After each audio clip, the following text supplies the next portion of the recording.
MC Wicks, Icon Hip Hop, yeah.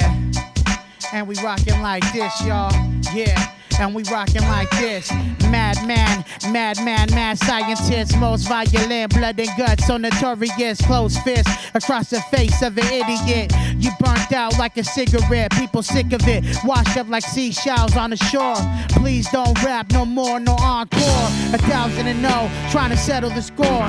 Natural born warrior, I'm ready for war. Can't stop me, blood of a Yaki, it's in my DNA. Leave your corpse on the battlefield, nice display. Let the maggots feed, circle of life. So try pure darkness, cut off the lights. Alienated, truly I'm the greatest. If you disagree, I feel you're living in the Matrix. Fresno native, crazy outrageous. Never hang with the squares cause it's contagious. Talk my shit even when I'm off stages. My tongue is a razor, spit game and cut win. Champion style, too easy to win. They say watch a competition, I say where the fuck they been. Better read a book, grab a pen, cause I'm illustrating this knowledge, it's all gems. Yeah, it's all gems. Yeah, it's all gems. This for the gangsters, low lifes, and degenerates that keep it thorough in the street, fuck the internet. Mosh pits getting violent, blood's about to drip. Cocaine lines off of bad bitch tits. Sex, drugs, and rock and roll. Better hide your hoe. Intoxicated on stage, and I still the show. Half man, half animal, down to 40 ounce, wildin' out, we don't want control. Heavy metal destruction, that's how we gotta go. Annihilated, destroying all of my rivals. Psychedelic, I see colors when my eyes close. Highly intelligent, it's all psychological. Destroy the mind before you attack and you break the skull. In warfare, never a moment though. Blood racing, adrenaline when I kill him. Ain't nobody gonna miss him, ain't nobody gonna miss him. On the scene, flyer than I ever been. Feeding off the energy, give me all the adrenaline. On a higher level, these rappers can't even comprehend. Spitting all the garbage at everybody is copying. That's when I come in and slay them just like a champion. Beast with the battle, and yes, they will never rap again. All that yapping and bragging is coming to an end. Get the stepping, the greatest is in your presence. You a peon, little homie, treat me like a legend. Kid, nothing but game, hope you learned a lesson. I'm a heavyweight, homie, go find a new profession. Dedicated to rhyming, that's why you hear perfection. Yes, sir. Bong, bong. Icon Hip Hop. We out here. That's what's up, bro. Hell yes. Graff Lab. What up? What yeah. up? We're over here at the legendary Graff Lab. Thank you Beautiful. for having us, man. Why do you think hip-hop is such a cultural force? Hip hop is like a voice for the voiceless. You know what I mean? Speaking of like low income and programs in the arts, like they took all of the musical classes out of the schools of the ghettos. We didn't have no instruments, so people started MCing, they started DJing. We just worked with what we had. They had records, they had turntables, they didn't have saxophones, pianos, and all that. We had a voice, we had opinions, we had thoughts, we had something to say, and we said it, man. And that's what hip hop's all about, making something from nothing. And it's the biggest genre today, man. And I feel like it's going to be here forever. A lot of genres, they come and go, but hip-hop is forever. What were those formative years like when you were just like, when you're doing what you're describing there and just like... Well, that's some historian shit. That what I'm talking about right there was like, that's 1970s. Because hip-hop started in 73. It just turned 50 like not long ago. But it's still like that to this day, man. It's like, that's why places like this are a blessing, man. Anyone giving art to the youth, you know what I mean? Anyone giving opportunity to go this route instead of, you know, the streets and stuff. Like for me, I got into rapping at 13. And once I was into rapping, I'm like, this is it. Nothing's going to stray me away from this. And I never went that street route. This kind of just kept me on the right path. And people ask me where I'm from or what I do. I'm MC Wicks. I'm an MC. I represent culture. I'm from Fresno. But it's all about music. It's all about culture. Universal vibrations, man. Yeah. Straight up. Like, that's what it is. That's what's up, bro. So, one of the major parts of hip-hop is also freestyling. Coming off the top. A lot of spaces like that. ciphers. Can you kind of touch on what a cipher is and why is it important for people to come to cipher? Man, ciphers, man, are super important, man. That's like iron sharpens iron, you know what I mean? You gotta like, I used to freestyle a lot when I first started rapping, but a lot of people don't want to freestyle no more. But out here, like around Los Angeles, if I were to live out here, my freestyles would get sharp again because they freestyle out here, you know what I mean? And ciphers, it's just kind of like, it's a verbal exercise, you know what I mean? Verbal fitness, you know what I mean? Stay sharp, stay ready, because you got to be able to get busy at the drop of a dime, man, drop of a hat, like in real time, second nature. Yeah. And the cipher, it just keeps you ready for war, you know? That's what I feel. And it just helps you get stronger, man. It's just a circle of creation, a circle of building. So you mentioned hip hop started in '73. You just came back from New York. That was the birthplace of hip hop. Yeah. You want to touch on that trip real quick? Well, speaking of 1973, I actually went to the birthplace, 1520 Segwick. It's a project in the South Bronx. Shout out to DJ Kool Herc. If you look online, I think it's August 11th, 1973 is when they have the first documented hip-hop event. It was a girl's birthday. I'm not sure if I'm saying her name wrong. I think it was like Sammy's birthday.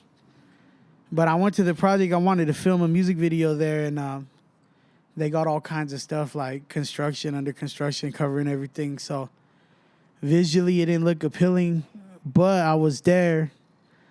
And it was like, I've been wanting to go there ever since I was 13. One of my favorite artists is KRS-One. The first hip-hop show I went to was KRS-One in Planet Asia at Fresno State. And KRS gave the lecture talking about the birth of hip-hop and Kool Herc and all these things I'm mentioning. And ever since that day, I'm like, I need to be there. I need to be there. And fast forward, you know, now, 15 years later, you know, I'm actually there. You know, it was all a thought. It was all a vision, all a manifestation, and now it's real. And we were outside, and it didn't look crazy visually appealing because I was in a shoot video there. So then we went inside, and it was still kind of plain. But then I looked up, and it said rec room, and there's an arrow pointing. And on the flyer, it says rec room. So I go, oh, wow, we're about to step into the rec room, the literal room, the first room where they have the first documented hip-hop show ever. How big was it? And that's exactly what I was going to get at. I walked in there, and it was small, dude. Maybe you could fit 30 people, and it'd be shoulder to shoulder. 50 maybe capacity, like watertight. And I was like, wow. Sounds like a mountain. This is hip-hop. Like, this is hip-hop. And then that looked somewhat plain, too. And then there was, like, these bars and a fire exit door, like the ones where when you open them, the alarm goes off. I seen the bars, and I looked in there. It was real dark in there. And then I looked in there, and I seen murals of Kool Herc and Grandmaster Caz and all of the pioneers that helped start it, and just a bunch of dope murals. And it was kind of hidden away in this little dark room. Like, you couldn't even see it from the street, these beautiful murals. And I go, wow, I need to shoot in there, man. I need to shoot in there. And then I was like, in New York, all the places I went to, the South Bronx was the most hoodest, most gutter, most grimiest. And to me, I'm like, this makes sense that this is where hip-hop started. It all makes sense. But I was like, it's hella ghetto over here. I bet you this door don't work. If I open this door right now, the alarm ain't going to go off. And I was all like, if it does go off, I'll be like, oh, my bad, I bumped the door. I opened the door, and just like I thought, it didn't go off. Dude, I went in there. We shot one clip for a video, and there's so much art, we could have just shot the whole video there in front of different pieces. And then we went to the second piece, and I get like halfway through it, and I see a little girl, and she walks up to the bars from the outside, and she's looking in. And she's watching me rapping for a while, and I'm like, I don't know if that's good or bad. I don't know. I couldn't pick up the vibe. It's good. And then she went away, and then her mom came. Her mom came back, and she's like, hey, what are y'all doing here? y'all can't be doing that over here. This is private property. Y'all trespassing. I could call the cops. And we're like, it's all right. We're only going to be here for 5 minutes. Nah, fuck that. I live here. And I was all like, I already know what it is. We're in the hood. I know what it is. She ain't really tripping, but what she wants is us to be like, here's $20. Look away. Here's $20. Leave us alone. Like, here's $20. Get high. Do what you got to do, you know. Yeah, exactly. Here you go. I was about to do that, but somebody told her, I don't even want to say who it is, but somebody told her, like, hey, chill the fuck out. Relax. And then she got triggered and she like, chill the fuck out. Hell no. Fuck that. And she started yelling and screaming. There's like kids around and shit. She was yelling like crazy, making a scene. And I was like, damn, we got to get the fuck out of here.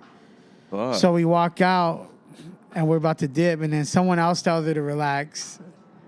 And then she even got madder. And she's like, fuck that. I live here. I'm from here. Y'all ain't from here. She like, I'm going to call my man. I'm going to call my man because y'all motherfuckers want to talk slick. I'm going to tell him come downstairs. She pulled out her phone, started calling the dude. And I was like, damn, we got to go. That motherfucker might have a gun. He might come out hella deep. We got to get up out of here. And we kept it moving. But, I mean, I guess, are you really in New York if you're not getting yelled at? You know what I mean? No, Do you really get the real New York experience if you're not getting yelled at and kicked out? Like, you know? The best shit's filmed in a little bit of danger, I think. It was good, man. I was happy I was there. When I went into the rec room, I felt goosebumps. And there's a documentary called Rhyme and Reason. And in the documentary, KRS says, no matter where you are, how big you are, wherever you're at in the world, if you haven't been to the South Bronx, you're just a rapper. Once you go to the South Bronx, you see how the people live. You see the environment. You see the foundation, the soil, the mold that created hip-hop. Once you go there and you experience it and you take it all in, that's when you become an MC. So my name is MC Wicks, and I went there, and, you know, I feel like now that's really all the way official. That's what's up, bro. Peace to KRS. Yeah. Oh, Yeah, speaking of KRS, you actually were on stage with that guy. Yeah, man. So, like I said, my first show was KRS One and Planet Asia at Fresno State. I was in high school. I was like 16. Wow. I ditched school to go to the School of Hip Hop because he was doing a lecture in the morning and a show in the night. And I said, fuck school, I'm going to the School of Hip Hop.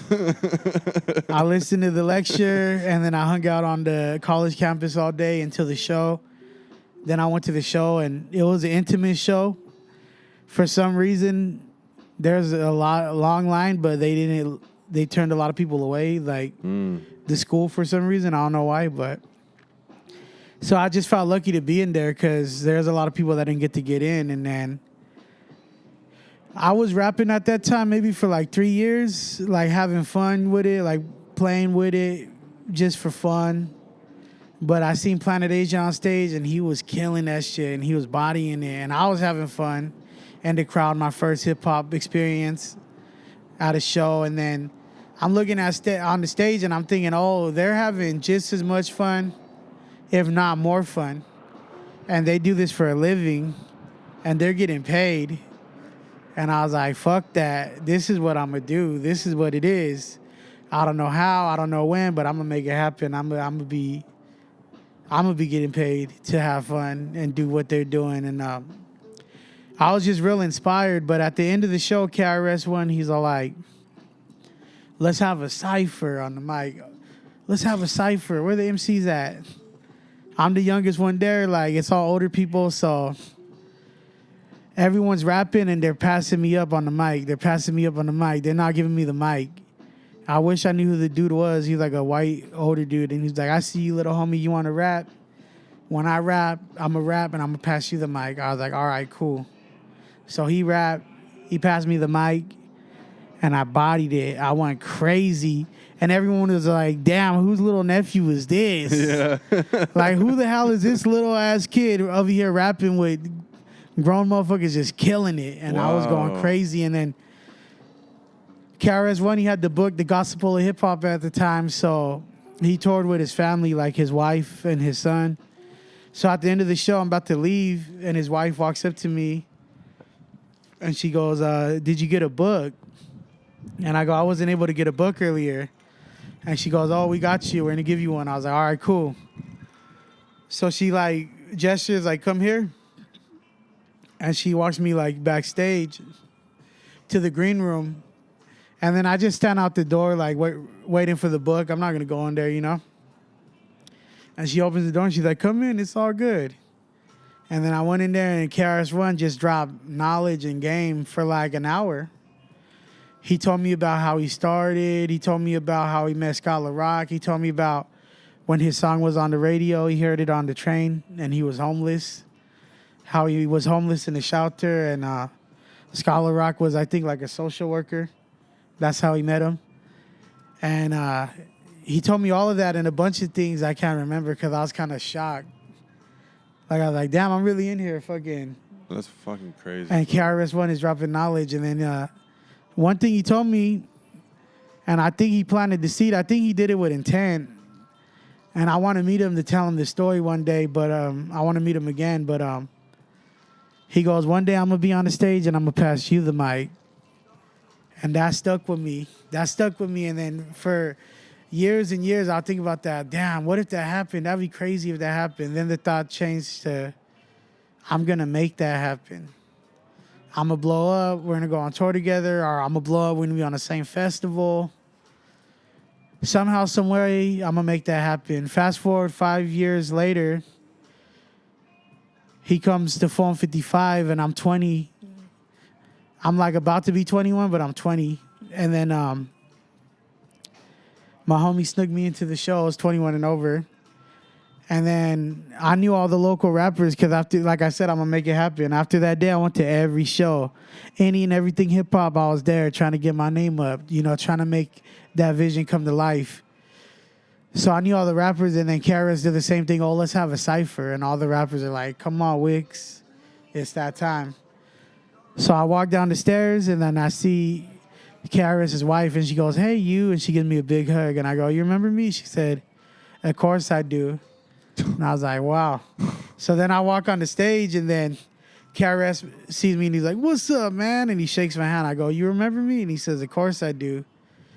So if you watch the video, that's the second time I met KRS. And KRS Hype Man raps, then KRS raps, and then KRS passes me the mic. And the manifestation came to life, and it was real. And it felt like a movie. And ever since then, I've been living my life around manifestation. And the South Bronx, that's like another KRS-One manifestation. Like, he said that in that movie, and I'm like, I need to do that. I got to go to the birthplace. And we did it now, you know. Shout out to Black Books and Rhyme Books. I was out there with them. Hell yeah. Bro, that's probably the craziest story I've ever heard about hip-hop, that I've, like, met someone, you know, like, that I know you and shit. Yeah. That's It's crazy, man. It's like some movie shit. Congratulations on It's that, real dude. life, man. That's what I was going to ask you. I know that you've been rapping since, like, 13 or whatever. I was going to ask, like, what's the most important lesson that you've learned in your career so far? But that kind of touches on that as well. The most important lesson is to, like, I would say to just always have fun, because the deeper you get into this and the more successful it becomes, like more business and more competition and more cutthroat, and it starts feeling like work or a job, or it starts feeling like drama, and then people let that get the best of them, and you'll get caught up in that, but fuck all that. Just have fun. You know, you got to remember why you started, how you started, and you got to always bring yourself back to the roots. And then you could get lost, you know, you could get lost in the game. So always stay grounded and always remember what made you even start. Keep that always in the back of your head. And then, you know, don't play the politics. Don't fall into all the drama that comes along with the game. That's what I would say. No, for real, man. A lot of people quit because it gets stressful or there's drama, but I ain't ever gonna quit this shit. Fuck that. Everyone can eat a dick. We having fun. Bees make honey, dude. That's what I always say. Bees make honey, you know? People like us produce music or make films or write raps, not because of money or fame or any reason like that, but just we want to. We have to. It's a natural form of expression. It's almost like a bodily function, like sneezing or coughing. If I didn't do it for a while, I'd go crazy, man. Absolutely. I don't even know what I'd do. Yeah, like personal growth and shit like that. Like, how has hip hop affected your personal growth and like worldview? Oh, it's helped me with a lot of things, man. It taught me to be more social. Before I rapped, I was kind of quiet. And then you do shows and people, you know, they give you props and you don't want to come off like an asshole.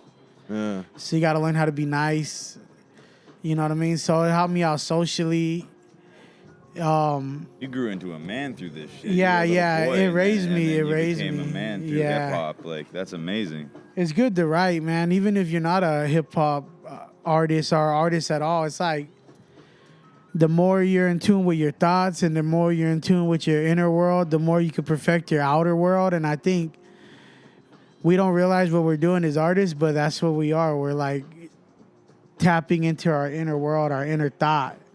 And that helps you as an individual become like wiser and stronger and more strategic. So it's very therapeutic, you know what I mean? I grow as a man and I grow as an artist at the same time. It's all the same thing to me, you know? It's all one. It's all connected. Hell yeah, bro. Hell yeah. So, you rap about some dope ass shit. I've heard your latest project front to back probably 3 or 4 times now. Hell yeah. Icon Hip Hop, what we do, where we're from, is we're trying to change the world cipher by cipher. And we've seen the effect on people and the effect that the ciphers have, especially the really community-based ones. And we think our role is to spread love and put dope rappers on a platform. So I want to ask you, like, what is your role in hip-hop? Man, my role, I want to inspire, especially like people from my city. Like growing up, there wasn't a lot of like hometown pride. We're like a smaller town compared to all the big major cities. Fresno's a very small, kind of secluded town. Like people don't really talk about it or mention it. But when I heard like Planet Asia and Fashion, I was like, damn, these motherfuckers are raw. And then they mentioned a street that I grew up not too far from, you know? They mentioned a cross street, or they mentioned Fresno or the area code. I remember that made me feel proud. And then I was like, I want to do that. What they just did, I want to do that. Yeah. For the generation coming after me. And I feel like I accomplished that. But my role now, I think, is just like, my goal, I don't know what my role is, but my goal right now, my biggest goal in life is to create a masterpiece. I don't know what it's going to do for the world, but I did mushrooms and I listened to Pink Floyd, Dark Side of the Moon, and Yeah. I was That's a like, masterpiece. I was so high, and it's so fucking good, and I never heard it. First time I heard it, I was in another world. And I heard it when I was like peaking on the fucking 8th. And I go, how could somebody get this good? Bro. How could somebody get this talented? How could people be on this level? And then I realized there is no limit. There is no ceiling. And I was like, I need to make one masterpiece. And, you know, masterpieces do wonders for the world. Yeah. I don't know what mine as well do, but I know it's gonna do something good, man. What does a masterpiece look like? Is it an album?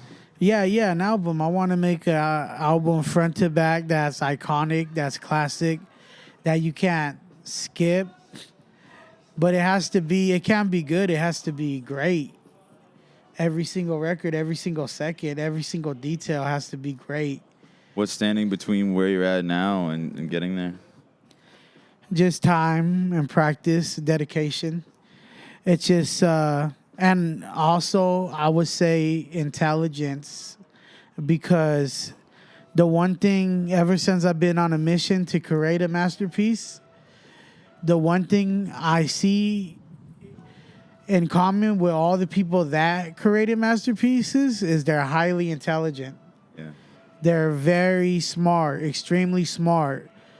So I'm like, well, that's one of the pieces of the puzzle. So I've been trying to learn a lot of things like psychology, like world culture, world religion, ideology. You know what I mean? Knowledge base. Yeah. Yeah. Just a lot of social kind of knowledge, a lot of spiritual type of knowledge. But I'm just trying to learn as much as I can because I feel like that's a very important component to creating a masterpiece. I don't feel like there's a lot of like idiots that made masterpieces. They're usually geniuses. So In one way or another. it's a lot of hard work to learn, but it's a big reward in the end, you know. So. Yeah. And then sometimes you learn some things and you see some things that you wish you never seen, but the truth is the truth, and it is what it is, you know? It's all a part of the growth. It's all a part of the process. So back to Fresno for a quick second. What is a silver-tooth baby? Oh, Silvertooth Baby. Wow. Silvertooth Baby is all the babies, the ghetto babies on the east side that have silver teeth. They're all, if they have silver teeth, they're not all the time, but a lot of times there's some fucking baby kids. There's some bad little grimy ass babies, but you kind of love them at the same time. You're like, that's a little gangster baby right there. But Silvertooth Babies to me is like, the whole concept of the album is if I could rewind time and talk to my younger self, what would I say?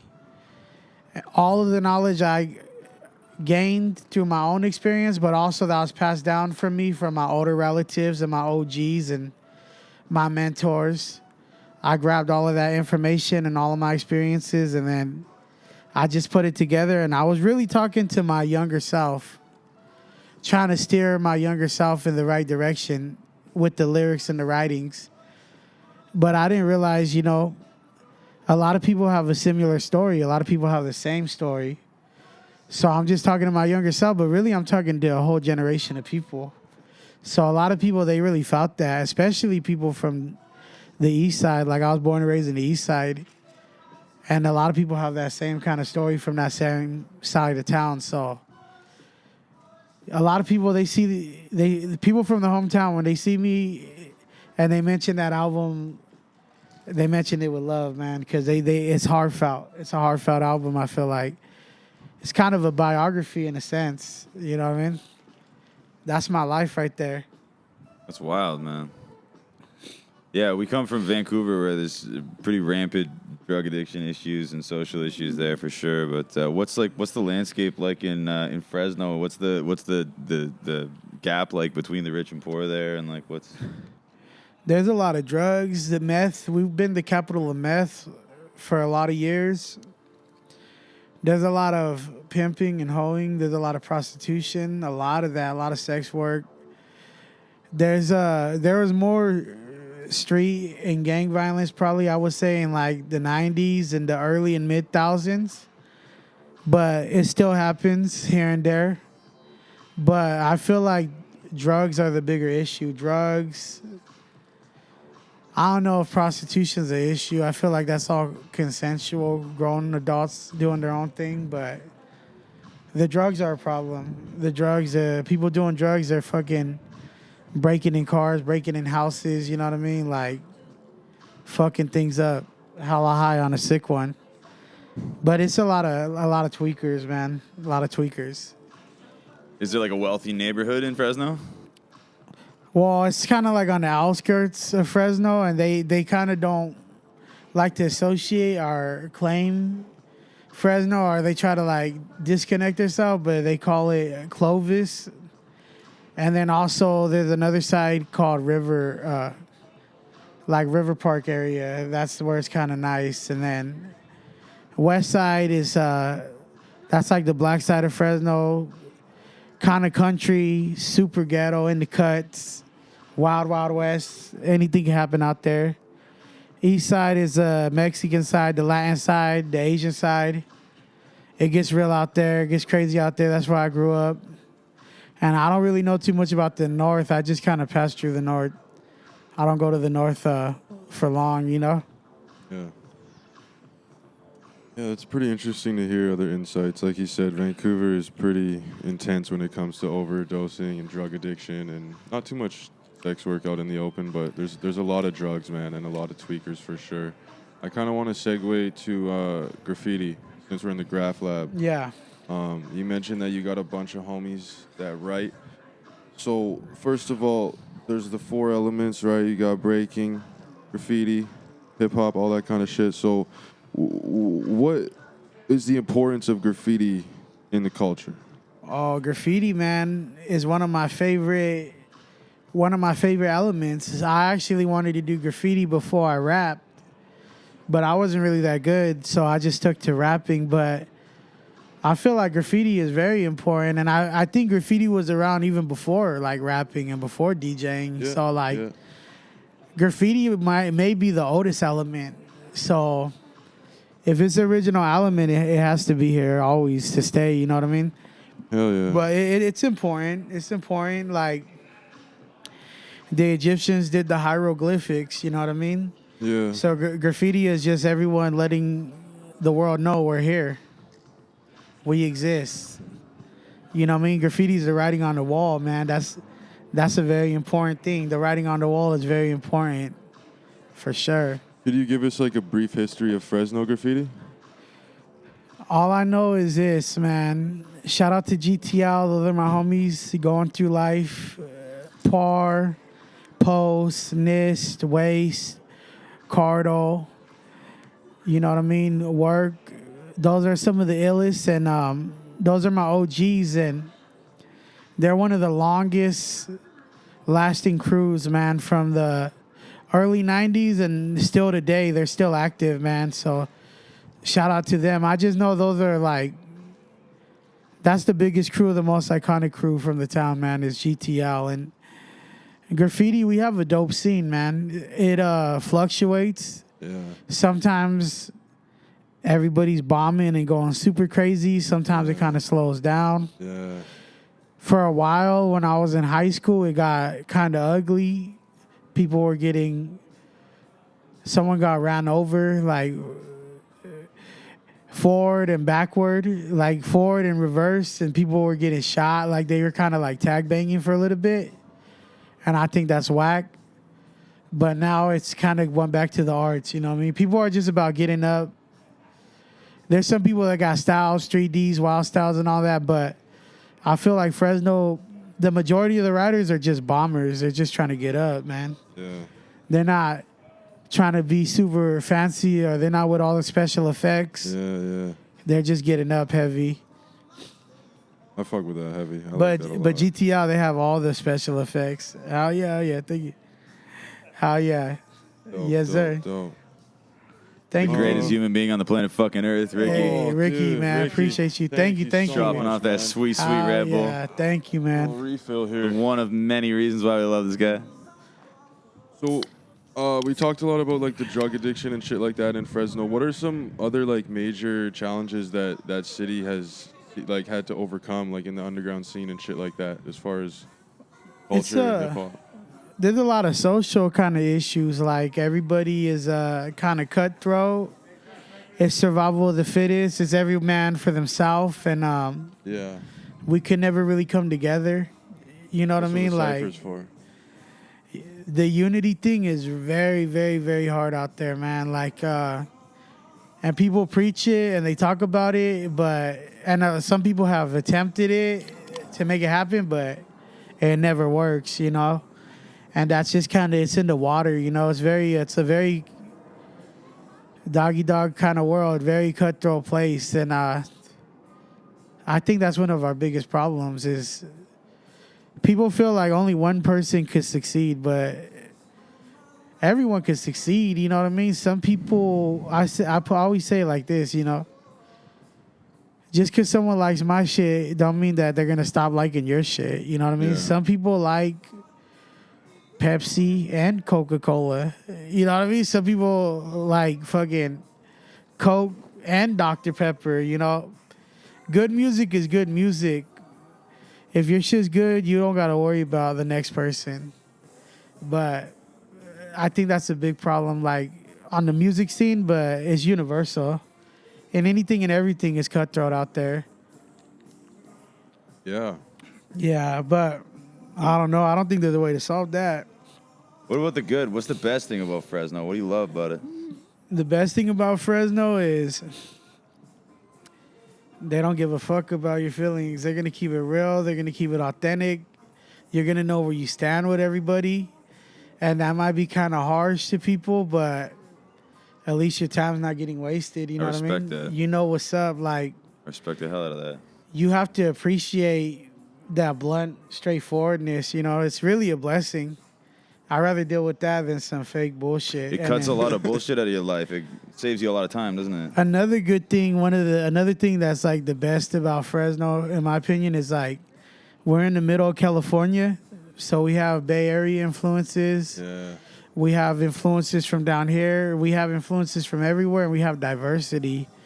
We have like an Asian community. We got a black community. We got a Mexican community. We have all of the, and we all live close to each other because it's a small town. So it's like cross pollination.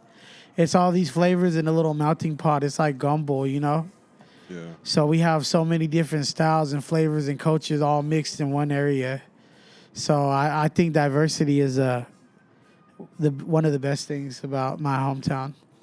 Yeah, we could honestly say the same, man. We've seen that, like, Yeah, I love that. at the Cypher, too, right? Yeah, it's the Like- greatest thing about our cipher is that it's like a direct reflection. Like we get like there's a lot of like social politics in Vancouver. Like Vancouver, Portland, Seattle are all kind of like known for being that Pacific Northwest. Like social politics are very in the forefront of discussion up there. And yeah, I think that like our cipher is a direct reflection of all the best parts of our city for that reason too, right? Like it shows that like melting pot of culture that it is, and it just like people will like refer to our cipher as like a specifically inviting and inclusive environment when really it's for everyone, and it's just hip hop being hip hop. It's not like we're like trying to be the inclusive cipher. Yeah. We're not trying to do that, but we get credited for that just because of just the nature of just hip hop in general. It's hip hop doing it. It's not us. It's like we just put microphones on a table, right? And then the Yup. community's the direct reflection of the city's people, you know? Yeah. So Everyone comes out of the cracks and crevices and grabs a mic. Music, it brings everyone together. It's a all great walks of equalizer. life. All walks of life. And like you say, right? You're like a 16-year-old kid in a room full of OGs from the town, and you know what I mean? And then it's just like, who's got the respect now? I mean, you kill it on the mic, and it's undisputable. No one's Yeah. going to argue with that. You can't argue with that. That's the best feeling, man. You fucking walking in a room where no one knows you and then leaving and everyone's like, that's that dude. Absolutely. Wicks. That's a cold motherfucker. I didn't know him, but I know him now. That's the best feeling right there, man. That's the thing that I'm addicted to in the cipher. That like, I mean, like myself personally, like my journey in soul too. Like I can almost speak for him that like that feeling of like having somebody like yourself or like you know some of the guys that we've come across in our experiences come through and just absolutely kill it and ignite and it like let off like it's like a fucking grenade goes off. It's just this massive explosion of excitement. You know, when somebody really kills it in a cipher, everyone's jumping up and down, losing their minds, and you can see faces of people like. Like, you know what I mean? And it's so exciting. It's such a palpable energy. You can reach out and touch it damn near, you know what I mean? Can't It's- replicate that. I like when people, they doubt you. They look at like, this motherfucker can't rap. Especially if you don't look like a rapper and then you kill it. Like, Yeah. I like seeing the look of surprise. Like, oh shit. Yeah. I didn't expect that. I didn't think that was gonna happen. I like watching that. I like seeing that. That's my favorite part. Like, that's something I would miss if I were to ever like become like more famous or something. That's the one thing I would miss is walking in a room where no one knows me. Cause then everyone knows you. They know what to expect. Like then it's not. Sure. It's fun, but it's not as fun. Yeah, obviously KRS is going to kill it. That's not Yeah. going to blow my mind that KRS walked in and kill it. But Like you'll miss those days when people have no idea who the fuck you are. One day you're gonna miss them. Like, damn, I wish they didn't know who I was right now. for sure, yeah, it's definitely out Yeah, of I've left heard field. a few like legends also say just like find enjoyment in the struggle, you know, because like once you make it out, like you said, you don't really get to experience that like rawness anymore. So I think a lot of people are spending a lot of time trying to like get out, get big, get big. But also like it's very important to just like stay humble, enjoy your roots, right? Enjoy the small times, and like some of those smaller shows too at those underground venues are the best shows. Yup. Right? Where like you're saying that rooms like 30 people that could fit shoulder to shoulder, like. Those are the best shows that I've been at. It's just like not even like a real stage, you know what I mean? And just like underground as fuck, and you kind of just hear about it through a flyer on a pole, and you show up, and it's just like you meet the dopest like-minded individuals, and like that's what we're on a hunt for, man. Like we were just in Oakland, and we're trying to find some shit like that. We met up with some dope-ass crew, and then trying to find all that shit in L.A. and New York, and shout out to Legendary Cyphers. They've been doing it. But you want to kind of touch on that and the importance of like, you know, having a local fan base, how it's like important to have 1,000 real fans instead of 10,000 worldwide fans that don't really fuck with you. Oh, yeah, man. My following is a core following, and having a core following, it takes a long time, and it's way harder. It's the long route, you know what I mean? But the best thing about having a core following is they're always going to hold you up. Yeah. So, like, let's say tomorrow I blow up, and then that lasts for like maybe like 2 or 3 years, and then I start going back on my way down. The average person without a core following, when they go on the way down, they're going to fall on their face on the concrete. They're falling all the way down to level 0. Yeah. But me, if that were to ever happen, I ain't going down to level 0. I'm going to fall down like halfway. Yeah. And the core audience is going to be like this. Boom. And they're going to keep me right there. 100%, bro. So it's important to like, I utilize the internet because that's the day and age we're in, but I really do believe in like shaking hands and meeting people and selling merch hand to hand, you know, up close and personal connection, because that's more authentic, that lasts longer. So yeah, your audience is important, man. You got to always treat them good, especially in this day and age. People have an option to listen to your music for free, to download it, to stream it, and if they decide to buy your music, that means they really fuck with you, because they really didn't need to do that at all. So appreciate your audience, man. And that core audience is better than any audience, man. 100%. Sure. Yeah, no, people love that shit, man. People are addicted to that shit. Like, I don't know, dapping up the rapper on stage. You didn't think it would ever happen. You know what I mean? It's the little things that make a big difference too. You know, like when I met KRS, he was humble. Same thing with Planet Asia. He was humble, and then, you know, just like 5 minutes, 2 minutes of your time. Yeah. It turns someone from just a fan to a lifelong fan. People remember that. Just because you gave someone 2 minutes of your time, it took you 2 minutes, and now they're a lifer. So it's important, man, you don't got to do the most, but, you know, just a little acknowledgement and appreciation goes a long way.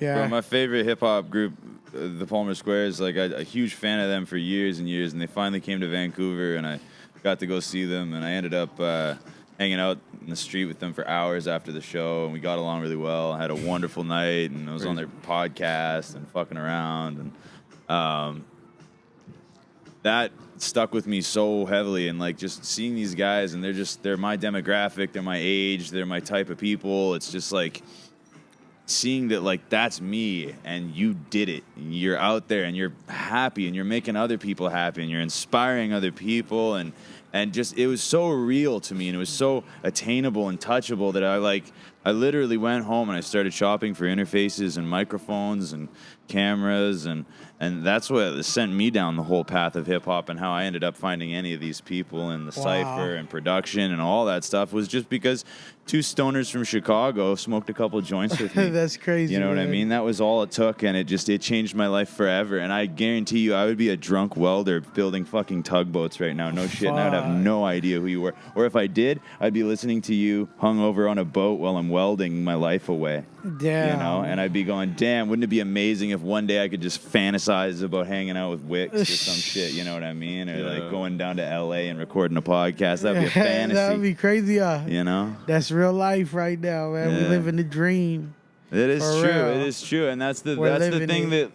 that you say too, is that like your core fan base is there to pick you up if anything ever happens to you, right? Yeah. But then like there's even a level of safety net below that too. It's just that, like I say before, like bees make honey. We all just want to do this so fucking badly. Yeah. You know what I mean? You just have to do it anyways. You have to It's do the it, love of man. it that makes you successful in the first place, I think, is what the great thing about my experience with hip hop has been, that like I was massively successful right off the bat because of the level of happiness and enjoyment I got out of it on a personal level, and nobody can take that away from me ever, no matter what. They'll try to, but don't let them take They will that shit. try. They will They'll try. try They to, do. but don't let them do it. They have. Yeah, Fuck them. yeah, yeah. And I think everyone experiences that. Yeah, it's a law of human nature. People are just crazy creatures. What do you think that is? Why do you think people are like that? Why do you think people see somebody successful and then want to kind of take that away or attack that? Well, naturally, whether we all admit it or not, we're all emotional, self-centered creatures. Totally. Our world, everyone has their own world. So our world revolves around us. And subconsciously, that's just how we think and how we move. Most people aren't aware of that. So they don't like correct themselves, or they don't discipline themselves, or they don't balance things out. And that's when that you see the ugly side of human nature. Yeah. The like people that are kind of like that, they're just not self-aware. They're just unaware. Or some of them just don't give a fuck, that too. But, you know, I think balance is the key to everything. You can't be too much of a dick. You can't be too much of a nice guy. You have to, like, walk a fine line right in the middle. But most people aren't even taking time out of their day to work on these kind of things. They're just living their life. So I would say that happens because people aren't practicing or even caring about being a decent human. Yeah. They're not concerned with being decent. And naturally, we're all self-centered and we're all emotional naturally. Yeah, it's crazy, man. I don't think human beings know how to live on Earth. Fucked up. Well, maybe community could solve that problem, no? Yeah. Yeah. Music. Yeah, for sure. I feel like community is the solve to a lot of problems. On a pretty big level, Yeah. pretty big scale. It's just, it's all about community and knowledge, you know. But then the thing about knowledge is it's up to you to listen.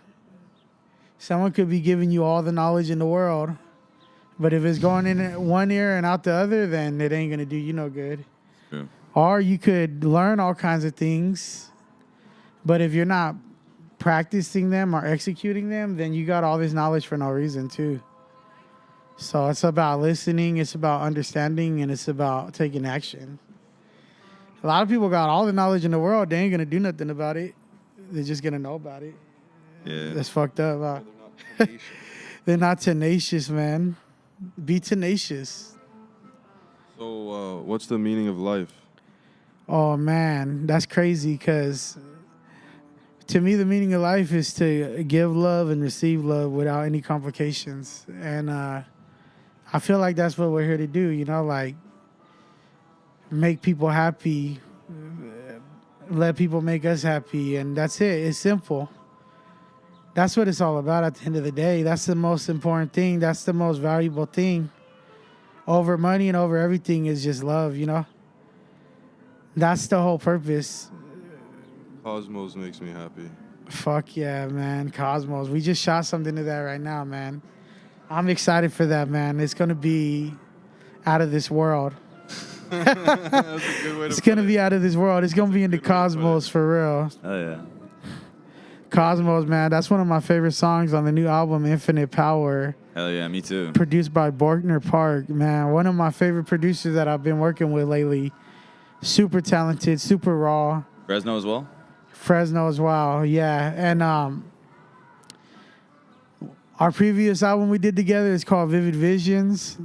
Check that out. If you like Borgner's beats on this new one, go back, check that out. And then for sure, check out this new one, Infinite Power. And hopefully we keep making them down the line, because me and him, we sound good on the same records. Can I ask you a question about masterpieces? It's like, I spent a lot of time thinking about this. I spent a lot of time thinking about like what it takes to create a masterpiece, because I want to make a masterpiece too. And I keep getting into my head that it's like associated with time somehow or something like that, where it's like you can't just make a masterpiece in a night, or can you? I don't know. Like how long is it? Is it a time thing, or what is the limiting factors? Like, is it a mindset thing? Like, what is the method? What's the course of action that you need to take? Like, what do you think? Like, what do you need to apply to? The magic just has to be like in the room. It's like a moment. It's like I think luck plays a part. Talent, skill, all that. And like I said earlier, gaining knowledge helps. But sometimes you just get lucky, man. Sometimes it's just the moment. I feel that for sure. Magic, it shows up in your life in quick glimpses. And when it shows up, you have to capture it. I think you have to be aware of when the magic is there. Yeah. Once you could pick your magic radar is fucking on level 100, you're like, oh, there's the magic. Press record. Yeah, we need to learn how to do that. Know when the magic is there and hit record. I think like our radar, our inner radar needs to be on point. I feel like that's another step that you need to learn to make a masterpiece. Because when people talk about it, they always talk about the magic in the room. Oh, there's just something in the room. There's just a feeling. Yeah, that's it. So when the feeling's there, don't let it pass. Yeah. When the feeling's there, fucking get to it, you know? The best beat I ever made in my life, I think. Like, it's like one in particular. And like I walked into my like tables and I just bop, bop, bop. It was done in like 4 minutes, 5 minutes. Like drums, bass, sample, Yeah. mix, done. And like it was perfect. And I'd stand by that beat. I'd put that beat in front of anyone. That's Proud as hell. That's You know? crazy how And then that works. yeah, you know, and then at the same time, you're in the zone. You feel so creative, and you just like drove home to a beautiful sunset, and you're in the zone, and you got the vibe, and you run into the studio, and you're like, nothing. You know, and you're just throwing darts at the wall, with the blindfold on for fucking 3 hours, right? It's crazy. Do you find like is there anything that you do to like get yourself into the creative headspace? Because the way I look at it is it's like a growing environment, right? You can like have the same seed and grow a shitty pot plant, and you can grow a beautiful pot plant depending on the environment and the humidity and the light and the temperature and all that shit, right? Like, do you modify your environment or your mind state or anything to like slip into that sweet spot? Lately, like movies inspire me a lot. Like I could watch a dope ass movie and then it makes me just want to write. And then, like I said too, I've been trying to learn. So all of these things that I've been reading about, like psychology and like world history and wars and all that, I want to share that knowledge. And then I'm like, the best way to share the knowledge is through the music. So I think learning is very inspirational as well. Learning, if you're not motivated, you know, you got to fucking pick up a book, dude. I just want to say thank you so much for fucking coming out to this podcast, bro, and like showing us around LA, taking us to that Korean barbecue spot. You know, None of this shit would be going on without you, man. We really appreciate this. Respect. You already Thank you know, so it's much, love. brother. Oh, yeah, thank you for having me, man. Shout out to Icon Hip Hop, man. Shout out to Black Books and Ride Books, Ocho Studio, GTL, all my real ones. You know what's up. Peace and love.